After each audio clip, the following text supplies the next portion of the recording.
Of social justice ఆవిష్కరణ సందర్భంగా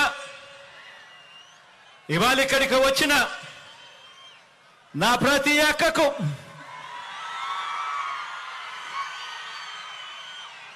నా ప్రతి చెల్లెమ్మకు,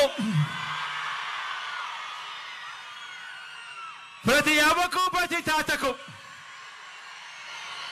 ప్రతి సోదరుడికి, ప్రతి స్నేహితుడికి, మొత్తం దళిత జాతికి, బహుజనులకు, రాజ్యాంగాన్ని, ప్రజాస్వామ్యాన్ని ప్రేమించే ప్రతి గుండెకు ఈరోజు మీ జగన్ అభినందనలు తెలియజేస్తా ఉన్నాడు ఈ వేదికపై నుంచి.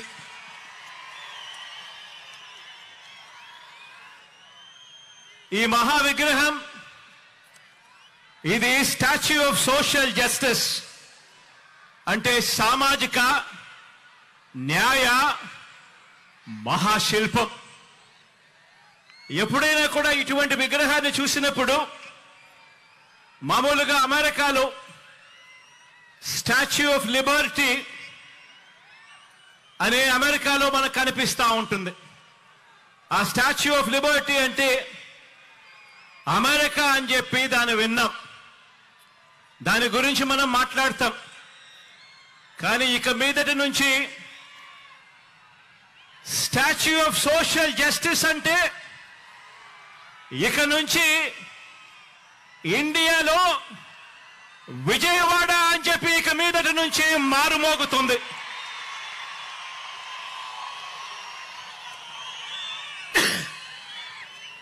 ఈ విగ్రహం మనందరి ప్రభుత్వం ఈ 56 నెలల్లో అడుగడుగునా కూడా అనుసరించిన సామాజిక న్యాయానికి నిలువెత్తు నిదర్శనం ఈ విగ్రహం ఇక్కడే విజయవాడలో ఎప్పుడు కనిపిస్తూ ఉంటుంది.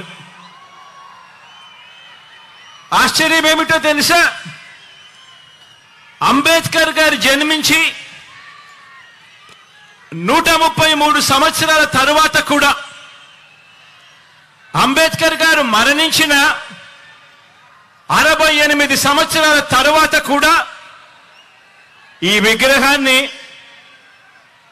స్టాచ్యూ ఆఫ్ సోషల్ జస్టిస్ కింద, సామాజిక న్యాయ మహాశిల్పం కింద ఈ రోజుకి కూడా ఏర్పాటు చేసుకుంటా ఉన్నాం. ఆలోచన చేయమని అడుగుతా ఉన్నా. ఎందుకు చేస్తా ఉన్నాము? కారణం, ఈ విగ్రహం వేల సంవత్సరాల భారత సామాజిక చరిత్రను, వేల సంవత్సరాల భారత సామాజిక చరిత్రను, ఆర్థిక చరిత్రను, మహిళా చరిత్రను మార్చిన ఓ సంఘ సంస్కర్త, ఓ మరణం లేని మహనీయుడి విగ్రహం ఈ విజయవాడలో ఈరోజు ఆవిష్కారం అవుతా ఉంది. బాబాసాహెబ్ మన భావాల్లో ఎప్పుడూ కూడా బతికే ఉంటాడు. ఎప్పటికీ కూడా మన అడుగుల్లోనూ, మన బ్రతుకుల్లోనూ, మన భావాల్లోనూ ఆయన ఎప్పటికీ కూడా కనిపిస్తూనే ఉంటాడు. ఈ దేశంలో పెత్తందారితనం మీద, అంటరానితనం మీద, కుల అహంకార వ్యవస్థల దుర్మార్గుల మీద, ఆ దుర్మార్గాల మీద, అక్క చెల్లెమ్మలపై వివక్ష మీద పోరాటాలకు నిరంతరం స్ఫూర్తి ఇస్తూనే ఉంటాడు ఆ మహామనిషి. విజయవాడలో, అది కూడా స్వాతంత్ర సమర చరిత్ర ఉన్న మన స్వరాజ్య మైదానంలో, అది కూడా 75వ రిపబ్లిక్ డేకు సరిగ్గా వారం రోజుల ముందర మనం ఆవిష్కరిస్తా ఉన్న ఈ అంబేద్కర్ గారి మహాశిల్పం, మహాశిల్పం ఈ విగ్రహం కూడా నేను చెప్తా ఉన్నాను, ఈ విగ్రహం చూసినప్పుడల్లా కూడా ఈ విగ్రహం పేదల హక్కులకు, మహిళల హక్కులకు, మానవ హక్కులకు, ప్రాథమిక హక్కులకు, సమానత్వ ఉద్యమాలకు, రాజ్యాంగ హక్కులకు నిరంతరం కూడా ఈ విగ్రహం స్ఫూర్తి ఇస్తూనే ఉంటుంది అని చెప్పి కూడా ఈ సందర్భంగా తెలియజేస్తా ఉన్నా. ఈరోజు ఒకసారి గమనించినట్టయితే ఆయన అంటరానితనం మీద, ఆధిపత్య భావజాలం మీద ఓ తిరుగుబాటుగా ఆయనను ఎప్పుడు చూసినా కూడా, ఆయన విగ్రహాన్ని ఎప్పుడు జ్ఞాపకం చేసుకున్నా కూడా మనకు కనిపిస్తూనే ఉంటాడు. ఈరోజు ఆయన సమసమాజ భావాలకు నిలువెత్తు రూపంగా కూడా ఎప్పుడూ కూడా మనందరికీ కూడా ఆయన గురించి ఆలోచన చేసినప్పుడల్లా కూడా మనందరికీ కూడా కనిపిస్తూనే ఉంటాడు. ఆయన రాజ్యాంగ హక్కుల ద్వారా, రాజ్యాంగ న్యాయాల ద్వారా నిరంతరం కూడా మనల్ని కాపాడే ఒక మహాశక్తిగా ఆయన మనందరికీ కూడా స్ఫూర్తినిస్తూనే ఉంటాడు. తమ గొంతు విప్పులేని దళిత వర్గాలకు, అల్పసంఖ్యాకులకు, వాయిస్లెస్ పీపుల్కు, అంటే తమ గొంతు వినిపించలేని ఆ అట్టడుగు ఉన్న ఆ వర్గాలకు ప్రత్యేక నియోజకవర్గాలను ఏర్పాటు చేయాలని, వారికి రిజర్వేషన్లు కల్పించాలని చరిత్ర గరితిని మార్చిన పూనా పాక్ట్ జరగడానికి కారకులు ఆ అంబేద్కర్ గారు. ఈరోజు దళిత జాతి నిలబడింది అన్నా కూడా, అల్పసంఖ్యాకులు నిలబడగలుగుతా ఉన్నారు అని అన్నా కూడా, రిజర్వేషన్లను కల్పించి ఒక్క తాటిపై వాళ్ళ నిలబెట్టే కార్యక్రమం జరిగింది అని అంటే అది ఆ అంబేద్కర్ గారి స్ఫూర్తి అని చెప్పడానికి గర్వపడతా ఉన్నా. ఈరోజు ప్రతి వాడలో ఉన్న ఆయన విగ్రహం అణగారిన వర్గాలకు నిరంతరం కూడా ధైర్యాన్ని ఇస్తుంది, శక్తినిస్తుంది, అండనిస్తుంది, ఒక మహాశక్తిగా తోడుగా నిలబడుకుంది.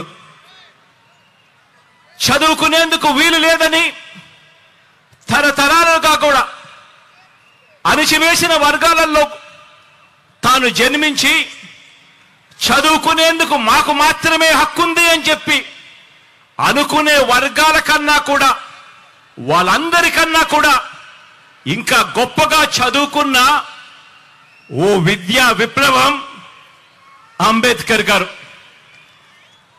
ఆయన బడిలో చదువుకుంటా ఉన్న రోజుల్లో ఆయన దళితుడు కాబట్టి తన తరగతి గదిలో మంచినీరు తాగాలంటే ఆ గదిలో ఉన్న కుండలో నుంచి గ్లాస్ ముంచుకొని నీరు తాగడానికి వీల్లేదట. ఆ బడిలో ప్యూను దళిత విద్యార్థికి నీటిని ఆయన తెచ్చుకున్న గ్లాసులో నుంచి పైనుంచి పోసేవాడట. ఒకసారి అంబేద్కర్ గారు ఆయన చెప్పిన మాటలు ఒకసారి వింటే, బడికి ఏ రోజైనా కూడా ప్యూన్ రాకపోతే ఆ రోజు నాకు తాగడానికి మంచినీళ్లు కూడా లేనట్టే అని చెప్పి అనే మాటలు ఒక్కొక్కసారి బాధ కలిగిస్తాయి. ఒక్కొక్కసారి జరుగుతా ఉన్న ఆ నిజాలను చూసినప్పుడు ఇంకా మనము ఎక్కడ ఉన్నాము అని చెప్పి అనిపించే మాటలు ఇవి. అలాంటి అంటరానితనాన్ని తాను స్వయంగా అనుభవించి దాని మీద ఒక తిరుగుబాటును, ఓ విప్లవాన్ని, ఓ స్వాతంత్ర పోరాటాన్ని, వీటి అన్నిటినీ కూడా ఉమ్మడిగా చూస్తే, ఉమ్మడి చేస్తే ఆ పోరాటానికి రూపమే అంబేద్కర్ గారు.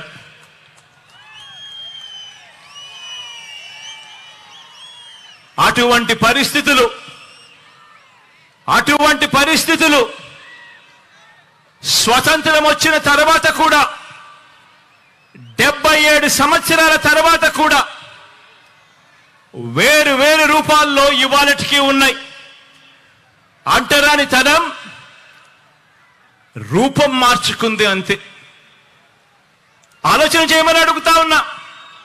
అంటరానితనం అంటే కేవలం ఫలానా వ్యక్తుల్ని కేవలం భౌతికంగా ముట్టుకోకూడదు, దూరం పెట్టడం మాత్రమే అంటరానితనం కాదు.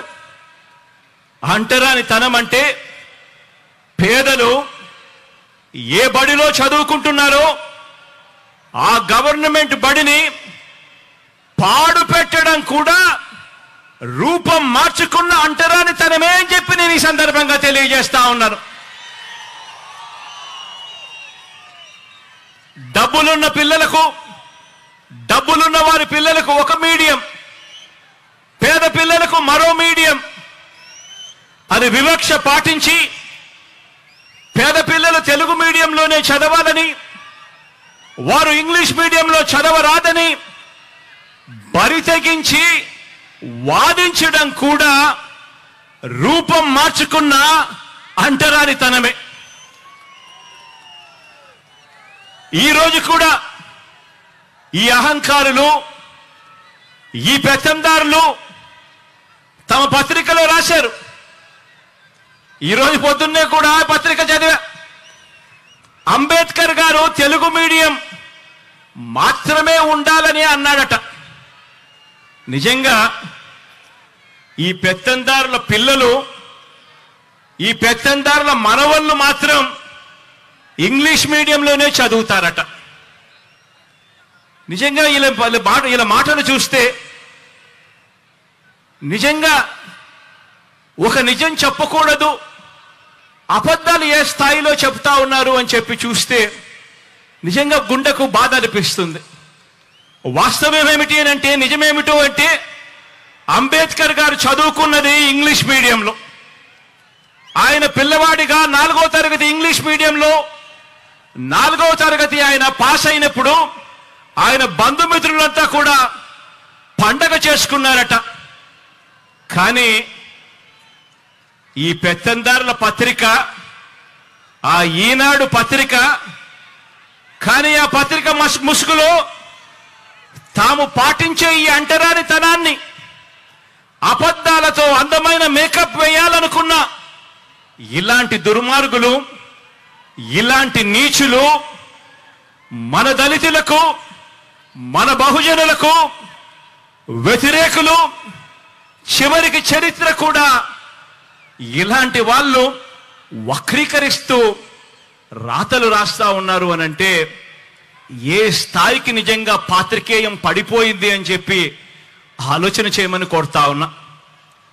ఈరోజు పేద కులాల వారు ఎప్పటికీ కూడా తమ పొలాలలో పనివారుగానే ఉండిపోవాలట. పేద కులాల వారు ఎప్పటికీ కూడా తమ ఇళ్లల్లో పనివారుగానే ఉండిపోవాలట. తమకు సేవకులుగా ఉండిపోవాలట. చిన్న చిన్న వృత్తులు, చిన్న చిన్న వ్యాపారాలు మాత్రమే వాళ్ళు చేసుకోవాలట. తమ అవసరాలు తీర్చే వారిగా మాత్రమే వాళ్ళు మిగిలిపోవాలట. ఇలాంటి ఆలోచనలు కూడా రూపం మార్చుకున్న అంటరానితనమే. పేదలు ఏ హాస్పిటల్లోకి వైద్యం చేయించుకుంటున్నారో ఆ గవర్నమెంట్ హాస్పిటళ్లలో ఎక్కడైతే పేదలకు ఉచితంగా వైద్యం అందుతా ఉందో అటువంటి హాస్పిటల్లన్నీ కూడా నీరుగార్చడం, పేదలు ఏ బస్సుల్లో అయితే ఎక్కుతున్నారో ఆ ఆర్టీసీని కూడా ప్రైవేట్కు అమ్మేయాలని అనుకోవడం, ఇవన్నీ కూడా రూపం మార్చుకున్న అంటరానితనమే. ఏ పౌర సేవ కావాలన్నా కూడా, ఏ పథకం పేదవాడికి కావాలన్నా కూడా ఆ పేదలు లంచాలిచ్చుకుంటూ, వివక్షకు లోనవుతూ, కార్యాలయాల చుట్టూ తిరుగుతూ, జన్మభూమి కమిటీల చుట్టూ తిరిగేలా వారి సహనాన్ని పరీక్షించడం కూడా రూపం మార్చుకున్న అంటరానితనమే. అవ్వ తాతలకు పెన్షన్ కావాలన్నా, రైతన్నలకు ఎరువులు కావాలన్నా పొద్దున్నే లేచి పొడువాటి లైన్లలో ఆ క్యూలల్లో నిలబడి చివరికి ఆ క్యూలలోనే మనుషులు చనిపోతున్నా కూడా పాలకుల గుండె కరక్కపోవడం కూడా ఇవన్నీ కూడా రూపం మార్చుకున్న అంటరానితనమే. ఈ అంటరానితనంలో పేదల మీద పెత్తందారి భావజాలంలో ఇవన్నీ కూడా భాగాలే. ఎస్సీల అసైన్డ్ భూముల్ని కూడా కాజేసి తాము గజాల లెక్కన అమ్ముకోవాలనుకున్న రియల్ ఎస్టేట్ రాజధానిలో పేద సామాజిక వర్గాలకు చోటు లేకుండా తాము మాత్రమే ఒక కోట కట్టుకోవాలన్న కుతంత్రాలు చేయడం కూడా రూపం మార్చుకున్న అంటరానితనమే. రూపం మార్చుకున్న ఈ అంటరానితనం అంటే పేదల ఇళ్ల నిర్మాణానికి భూములు ఇస్తే సామాజిక సమతౌల్యం దెబ్బతింటుంది అని చెప్పి ఏకంగా కోర్టులకు వెళ్ళి ఆ కోర్టుల్లో కేసులు వేసి సిగ్గు లేకుండా వాదించడం కూడా రూపం మార్చుకున్న అంటరానితనమే. రూపం మార్చుకున్న అంటరానితనం అంటే మన ఎస్సీలు, మన ఎస్టీలు, మన బీసీలు, మన మైనారిటీలు, మన నిరుపేద పిల్లలు చదువుకునే ఆ గవర్నమెంట్ బడులలో ఇంగ్లీష్ మీడియం చదువులు చెప్పడానికి వీల్లేదని కోర్టులకు వెళ్లి సైతం పిటిషన్లు వేయడం కూడా రూపం మార్చుకున్న అంటరానితనమే. ఆ పేద వర్గాల పిల్లలకు ట్యాబులు ఇస్తే అందులో వారు చూడకూడనివి చూస్తున్నారంటూ వాళ్ళ పిల్లల చేతుల్లో కూడా సెల్ ఫోన్లు ఉన్నాయని, ట్యాబులు ఉన్నాయి అన్న విషయాన్ని ఉద్దేశపూర్వకంగా కూడా మర్చిపోతూ డిజిటల్ లిటరసీని మన పేద పిల్లలకు ఇవ్వటానికి వీల్లేదని చెప్పి కుట్రపూరితంగా రాతలు రాయడం, వాదించడం కూడా రూపం మార్చుకున్న అంటరానితనమే. స్వాతంత్రం వచ్చి 77 సంవత్సరాలు గడుస్తా ఉన్నా కూడా ఇప్పటికీ కూడా అలాగే మిగిలిపోయి ఉన్న ఈ రూపం మార్చుకున్న ఈ అంటరానితనం మీద ఈ 56 నెలలుగా మనం చేస్తా ఉన్న ఒక సామాజిక, ఆర్థిక, రాజకీయ యుద్ధానికి నిలువెత్తు నిదర్శనంగా ఈ అంబేద్కర్ గారి విగ్రహం ఎప్పటికీ కూడా కనిపిస్తానే ఉంటుంది. ఈ విగ్రహం దేశంలోనే కాదు ప్రపంచంలోనే అతిపెద్ద అంబేద్కర్ గారి విగ్రహం అని కూడా చెప్పడానికి గర్వపడతా ఉన్నా. దేశంలోనే కాదు ప్రపంచంలోనే అతిపెద్ద అంబేద్కర్ గారి విగ్రహం అని చెప్పడానికి గర్వపడతా ఉన్నా.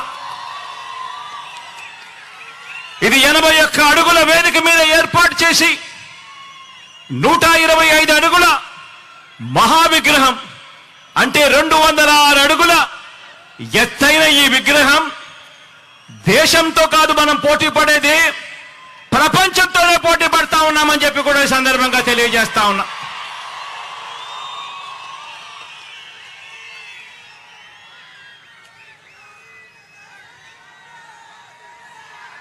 తరతరాలు కూడా ఈ ఆకాశమంతటి మహానుభావుడి, ఈ ఆకాశమంతటి వ్యక్తిత్వాన్ని గుర్తు చేసుకోవాలి. ప్రతి పిల్లాడు, ప్రతి పాప కూడా ఆయన జీవిత చరిత్ర నుంచి స్ఫూర్తిని తెచ్చుకోవాలి. ఎందుకంటే అభివృద్ధికి, అభ్యుదయానికి మధ్య అవినాభావ సంబంధం అంబేద్కర్ గారి భావజాలం. ఇలాంటి భావజాలం మన పెత్తందారులకు మాత్రం నచ్చదు. పెత్తందారులంటే ఎవరో మీ అందరికీ బాగా ఈ పాటికి అర్థమై ఉంటుంది అనుకుంటా ఉన్నాను.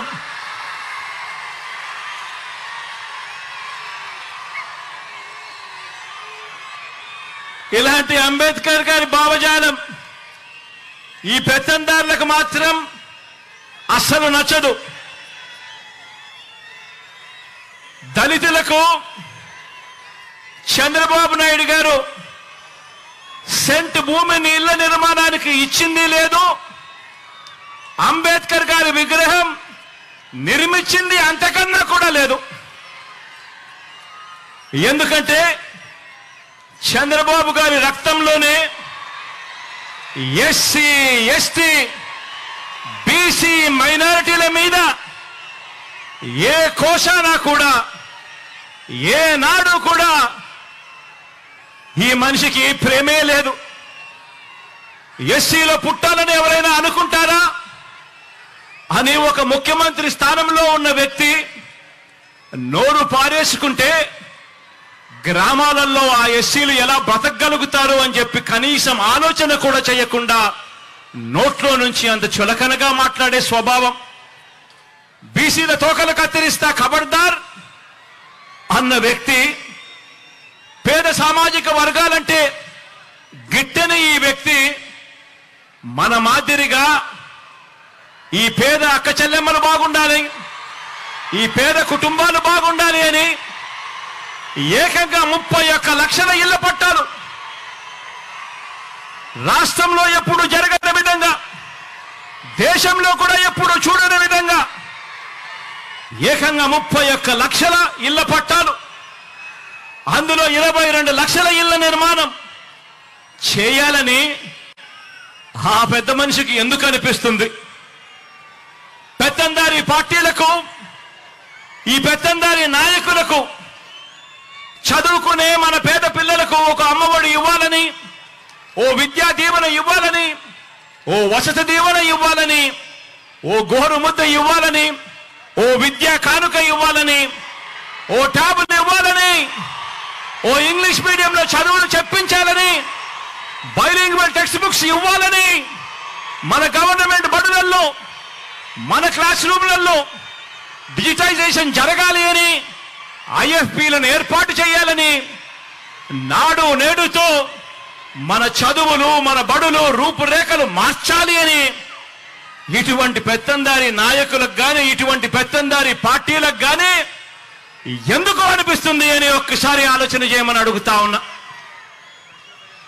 పెత్తందారి పార్టీలకు, పెత్తందారి నాయకులకు మన అక్క చెల్లెమ్మలకు ఒక దిశ యాప్ తేవాలని, మన అక్క చెల్లెమ్మలకు ఒక అమ్మఒడి ఇవ్వాలని, మన అక్క చెల్లెమ్మలకు ఒక ఆసరా ఇవ్వాలని, మన అక్క చెల్లెమ్మలకు ఒక 0 వడ్డీ తేవాలని, ఒక 0 వడ్డీ ఇవ్వాలని, ఒక చేయూత ఇవ్వాలని, అక్క చెల్లెమ్మల పేరిట 31 లక్షల ఇళ్ల పట్టాలు ఇవ్వాలని, అందులో 22 లక్షల ఇళ్ల నిర్మాణం పూర్తి చేసి కట్టించి ఇచ్చి ఆ అక్క చెల్లెమ్మల ముఖాలలో చిరునవ్వులు చూడాలని ఆ పెత్తందారి పార్టీలకు, ఆ పెత్తందారి నాయకులకు ఎందుకు అనిపిస్తుంది అని ఒక్కసారి ఆలోచన చేయమని అడుగుతా ఉన్నా. పెత్తందారి పార్టీలకు, ఆ పెత్తందారి నాయకులకు మన రైతన్నలకు పగడుపూటే 9 గంటల పాటు ఉచిత విద్యుత్ ఇవ్వాలని, ఒక రైతు భరోసాతో రైతన్నను ఆదుకోవాలని, వారిని చేయి పట్టుకొని నడిపించే ఒక ఆర్బీకే వ్యవస్థను వాళ్ళ ముందరే పెట్టాలి అని చెప్పి ఎందుకు అనిపిస్తుంది అని చెప్పి ఒక్కసారి ఆలోచన చేయమని కోరుతా ఉన్నా.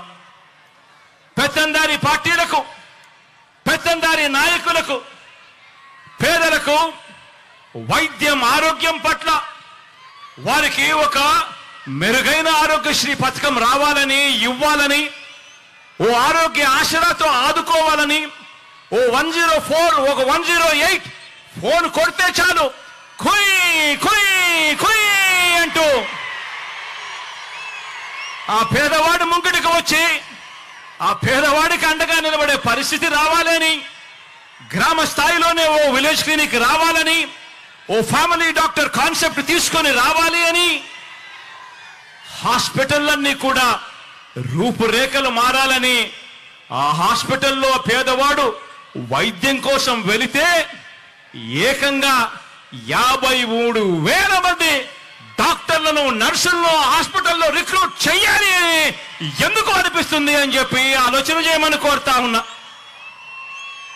ఆ పెత్తందారి పార్టీలకు, ఆ పెత్తందారి నాయకులకు గ్రామ స్థాయిలోనే ఒక లంచాలు లేని వ్యవస్థను తేవాలని, గ్రామ స్థాయిలోనే ఓ వివక్ష లేని వ్యవస్థను తీసుకొని రావాలని, గ్రామ స్థాయిలోనే ఓ వాలంటీర్ వ్యవస్థ తీసుకొని రావాలని, గ్రామ స్థాయిలోనే ఓ సచివాలయాలు, వార్డు సచివాలయాలు, గ్రామ సచివాలయాలు తేవాలని, ఓ వివక్ష లేని, ఓ లంచాలు లేని వ్యవస్థ ప్రతి పేదవాడికి కూడా అందుబాటులోకి ఉండాలి, తేవాలి అని ఆ పెత్తందారి నాయకులకు, ఆ పెత్తందారి పార్టీలకు ఎందుకు అనిపిస్తుంది అని చెప్పి ఆలోచన చేయమని కోరుతా ఉన్నా మీ అందరికీ కూడా.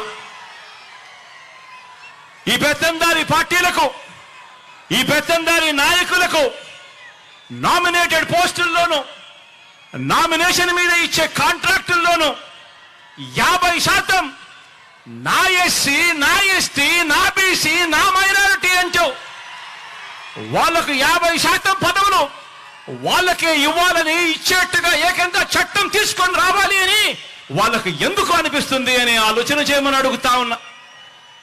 మంత్రి మండలిలో, మీ బిడ్డ మంత్రి మండలిలో ఏకంగా 4 డిప్యూటీ సీఎం పదవులు నా నా నా అంటూ నా ఎస్సీలకు, నా ఎస్టీలకు, నా బీసీలకు, నా మైనారిటీలకు మనమిస్తే మంత్రి మండలిలో ఏకంగా 68% మంత్రి పదవులు నా నా నా అంటూ నా ఎస్సీలకు, నా ఎస్టీలకు, నా బీసీలకు, నా మైనారిటీలకు మనమిస్తే సామాజిక పరంగా, రాజకీయ పదవుల్లో దేశ చరిత్రలో ఎప్పుడు చూడని విధంగా ఈ 56 నెలల్లో అడుగులు పడ్డాయి.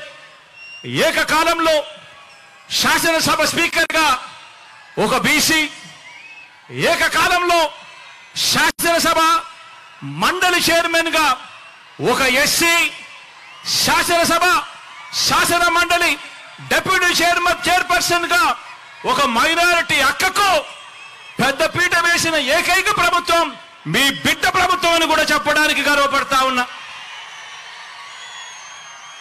మనందరి ప్రభుత్వం వచ్చాక రాజ్యసభకు 8 మందిని పంపిస్తే అందులో 4 నా వాళ్ళు అనుకుంటా ఉన్నా, నా ఎస్సీ, ఎస్టీ, బీసీ, మైనారిటీ వర్గాల వారు అని చెప్పడానికి గర్వపడతా ఉన్నా. మన పార్టీ మండలిలో 43 మంది సభ్యులు మన పార్టీలో ఉంటే అందులో 43 మందిలో 29 మంది నా నా నా నేను పిలుచుకుంటా ఉన్నా. నా ఎస్సీ, నా ఎస్టీ, నా బీసీ, నా మైనారిటీ, నా అన్నదమ్ములే, నా అక్క చెల్లెమ్ములేని గర్వంగా కూడా తెలియజేస్తా ఉన్నా. రాష్ట్రంలో 13 జడ్పీ చైర్మన్ పదవులుంటే, రాష్ట్రంలో 13 జడ్పీ చైర్మన్ పదవులుంటే అందులో 9 నా నా నా నా నేను పిలుచుకుంటా ఉన్నా. నా ఎస్సీ, నా ఎస్టీ, నా బీసీ, నా మైనారిటీ, నా అన్నదమ్ములే, నా అక్క చెల్లెమ్ములేని చెప్పడానికి గర్వపడతా ఉన్నా. రాష్ట్రంలో 17 మున్సిపల్ కార్పొరేషన్ మేయర్లు ఉంటే, 17 మున్సిపల్ కార్పొరేషన్ మేయర్లు ఉంటే అందులో 12 నా నా నా నా నేను పిలుచుకుంటా ఉన్నా. నా ఎస్సీలు, నా ఎస్టీలు, నా బీసీలు, నా మైనారిటీలు, నా అన్నదమ్ములు, నా అక్క చెల్లెమ్మలు మేయర్ పదవుల్లో వాళ్ళే కనిపిస్తా ఉన్నారు అని అంటే 87 మున్సిపాలిటీలు ఉన్నాయి రాష్ట్రంలో. అందులో 84 మీ బిడ్డ, మీ అందరి ఆశీస్సులు దేవుడు దయతో గెలిచాడు. ఆ 84 నీ బిడ్డ గెలుచుకుంటే అందులో నా నా నా నా పిలుచుకుంటూ ఏకంగా ఆ 84లో 58 నా ఎస్సీ, నా ఎస్టీ, నా బీసీ, నా మైనారిటీ మున్సిపల్ చైర్మన్ల పదవుల్లో నా అన్నదమ్ములు, నా అక్క చెల్లెమ్మలు ఇవాళ కనిపిస్తా ఉన్నారు. 196 మార్కెట్ కమిటీ చైర్మన్లు ఉంటే అందులో 117 ఏకంగా నా నా నా నా అని చెప్పి నేను పిలుచుకునే నా ఎస్సీ, నా ఎస్టీ, నా బీసీ, నా మైనారిటీ అన్నదమ్ములు, అక్క చెల్లెమ్మలే ఉన్నారు. 137 కార్పొరేషన్ చైర్మన్ పదవులు ఉంటే అందులో 79 నా ఎస్సీ, నా ఎస్టీ, నా బీసీ, నా మైనారిటీ అని చెప్పి ఆప్యాయంగా నేను పిలుచుకునే నా అన్నదమ్ములు, నా అక్క చెల్లెమ్ములే ఇవాళ అక్కడ కనిపిస్తా ఉన్నారు.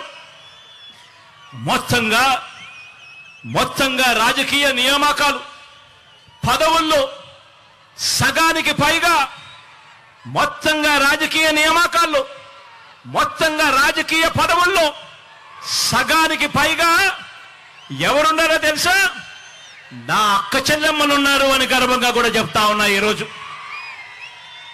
నా అక్క చెల్లెమ్మలు ఇవాళ పదవుల్లో ఉన్నారు అని గర్వంగా చెప్పగలుగుతా ఉన్నాను. మన ప్రభుత్వం అధికారంలోకి వచ్చిన తర్వాత ఈ 56 నెలల కాలంలో ఏకంగా 2,10,000 పైచిలకు గవర్నమెంట్ ఉద్యోగాలు మీ బిడ్డ ప్రభుత్వం ఇస్తే ఈ 2,10,000 గవర్నమెంట్ ఉద్యోగాలలో ఏకంగా 80% నా ఎస్సీ, నా ఎస్టీ, నా బీసీ, నా మైనారిటీ, నా చెల్లెమ్మలు, నా తమ్ముళ్ళే ఈరోజు ఉద్యోగాల్లో ఉన్నారు అని చెప్పడానికి గర్వపడతా ఉన్నా. ఇలాంటి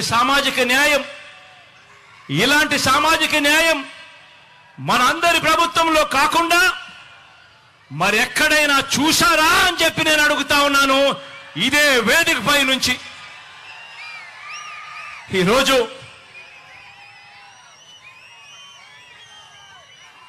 ఈ పెత్తందారి పార్టీలకు, ఈ పెత్తందారి నాయకులకు నా ఎస్సీలు, నా ఎస్టీలు, నా బీసీలు, నా మైనారిటీలు వారి కోసం నవరత్నాల పాలన అందించాలని కడుపులో ఉన్న బిడ్డ దగ్గర నుంచి పండు ముసలి అవ్వ తాత వరకు అందరి పట్ల ప్రేమ మమకారం చూపాలని వీళ్ళకి ఏ రోజైనా అనిపించిందా అని చెప్పి నేను అడుగుతా ఉన్నా. మీ బిడ్డ పాలనలో ఈ 56 నెలల కాలంలో 2,47,000 కోట్ల రూపాయలు నేరుగా మీ బిడ్డను బటన్ నొక్కుతున్నాడు. నా అక్క చెల్లెమ్మల కుటుంబాల ఖాతాల్లోకి నేరుగా డబ్బులు పోతా ఉన్నాయి. ఎక్కడా లంచాలు లేవు, ఎక్కడా వివక్ష లేదు. మరి రాష్ట్రాన్ని దోచుకునేందుకు మాత్రమే రాష్ట్రంలో పదవులు కావాలి అని చెప్పి ఆకాంక్షిస్తా ఉన్న ఈ పెత్తందారి పార్టీలకు, ఈ పెత్తందారి నాయకులకు ఏ రోజైనా కూడా ఇలాంటి వాళ్లకు ఇలా బటన్ నొక్కడం, ఇలా బటన్ నొక్కితే 2,47,000 కోట్లు పేద అక్క చెల్లెమ్మలకు పోయే పరిస్థితి ఉంటుంది, ఇలాంటి కార్యక్రమం చేయగలుగుతాము అని చెప్పి ఏ రోజైనా అనిపించిందా అని చెప్పి ఒక్కసారి ఆలోచన చేయమని కోరుతా ఉన్నా. ఇవన్నీ కూడా సామాజిక న్యాయాన్ని అందించడంలో విప్లవంగా పుట్టిన వ్యవస్థలు. ఈరోజు గ్రామ స్థాయిలో చిక్కటి చిరునవ్వుతో మన పిల్లలు కనిపిస్తారు. సచివాలయంలో మన గ్రామంలోనే ప్రతి 2,000 జనాభాకు ఒక సచివాలయం, ప్రతి 50 నుంచి 60 ఇళ్లకు ఒక వాలంటీర్. చిక్కటి చిరునవ్వుతో, లంచాలు లేకుండా, వివక్ష లేకుండా ప్రతి అక్క చెల్లెమ్మను, ప్రతి పేదవాడిని, ప్రతి రైతన్నను చెయ్యి పట్టుకుని నడిపిస్తూ ఈరోజు గ్రామ స్వరాజ్యం అంటే ఇది, అంబేద్కర్ గారి కలలు కన్న రాజ్యం ఇది అని చెప్పి ఏకంగా ఆ పిల్లలు, ఆ చెల్లెమ్మలు, ఆ తమ్ముళ్ళు ఈరోజు గ్రామ స్వరాజ్యం అంటే ఇది అని చెప్పి దేశానికే చూపిస్తా ఉన్నారు. ఇవన్నీ కూడా సామాజిక న్యాయాన్ని అందించడంలో విప్లవంగా పుట్టిన వ్యవస్థలు. కాబట్టే మనం ఆచరించిన విధానాలకు ప్రతీకగా ఈ సామాజిక న్యాయ మహాశిల్పం అనే దాన్ని ఈరోజు మనం నిర్మించుకున్నాం. ఈరోజు మనం ఆవిష్కరణ కూడా చేస్తా ఉన్నాము అని ఇవాళ గర్వంగా చెప్తా ఉన్నాను.